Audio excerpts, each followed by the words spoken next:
Hello, everyone, and welcome to another edition of Paul Westbrook's Cinema Picks of the Week, or Cinema Picks as I like to call it. Today we're going to be looking at the three-movie collection of Detective Dee.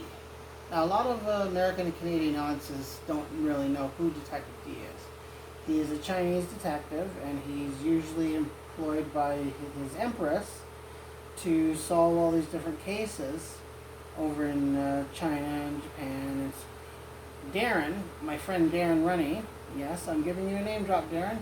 Gave me this collection in the mail not too long ago, and I got a chance to really familiarize with it because I'd seen the DVDs at the library, but never really got a chance to really get them out. So Darren was telling me a little bit about it, embellished it a bit too, and we got to order this for me, and then he brought it to me here. It's a three-movie collection, and it has three films on it.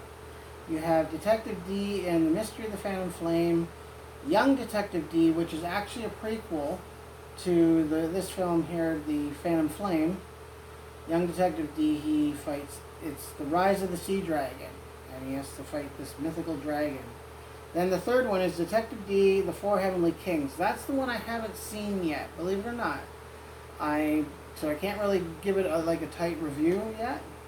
But Detective Dee and the Phantom Flame, the color palette is just outstanding. It's eye-opening. If you've ever seen movies like The House of the Flying Daggers, or you've seen Jet Li's Hero, or Kurt, or the Crouching Tiger, Hidden Dragon movies, you watch shows like that. One thing about Japanese cinema is it has very good color palette. And that's crucial. That's a crucial ingredient to making a really good film, as well as the acting and as well as the directing. The action scenes are very highly choreographed and very much like Jet Li's Hero. And, some of the stuff is a little otherworldly or outlandish that they could do, but at the same time, if it can captivate your audience, then that's perfect.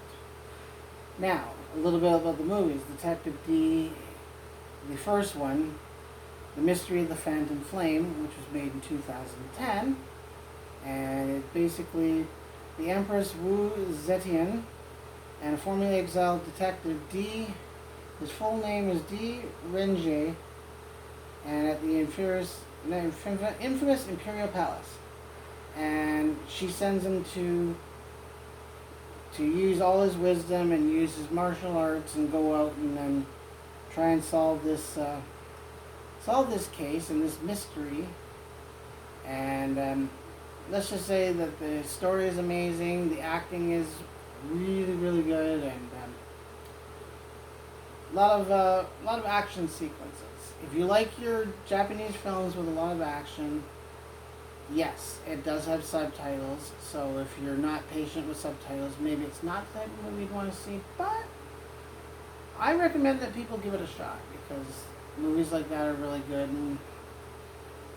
and if you have to go and learn about different cinemas, other than the American or Canadian, you don't want to be in a rut, is what I'm saying. You don't want to be in a rut on movies, and if you want to get out there and really see stuff, then I suggest picking this up and taking a look at it. And then if you like it, then it's okay. If you don't like it, then it's okay too.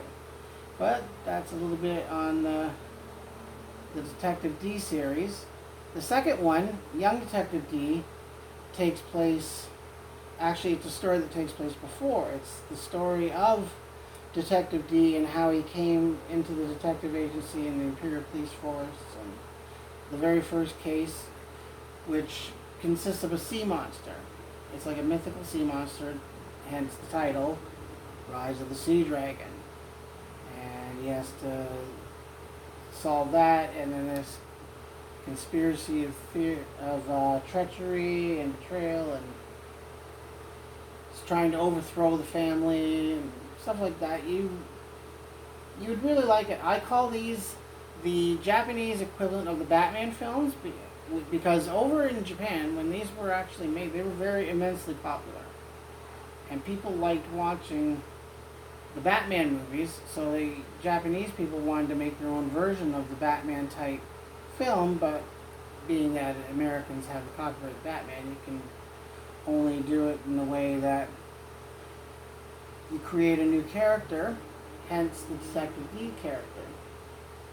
And it's going to be a little hard to review For Heavenly Kings because I haven't seen it yet, but I can read you the main thing on the box. There's a bold and exciting new entry into this smash hit What's-the fantasy franchise from master action director Soy Hart. Detective D, the For Heavenly Kings, sees the investigator embroiled in his most difficult case yet. Accused of wrongdoing by Empress Wu, Detective D must defend himself against his formidable foe, all while investigating a crime wave that has engulfed the city marked by strange and seemingly supernatural occurrences. And supernatural occurrences play a big part in all three of the films. So, as I said before, if you have not seen this, or you have seen it, and would like a copy of it, check out Amazon, check out eBay. They always have these on sale most of the time, and see what you think. But for now, that was a little bit of talking about Detective D. I want to thank you again for listening. Remember to like and subscribe to the channel. Leave your comments on the comments below the video. And have a good weekend. I wish you all to continue to be safe. And I'll be seeing you at the movies. Good night.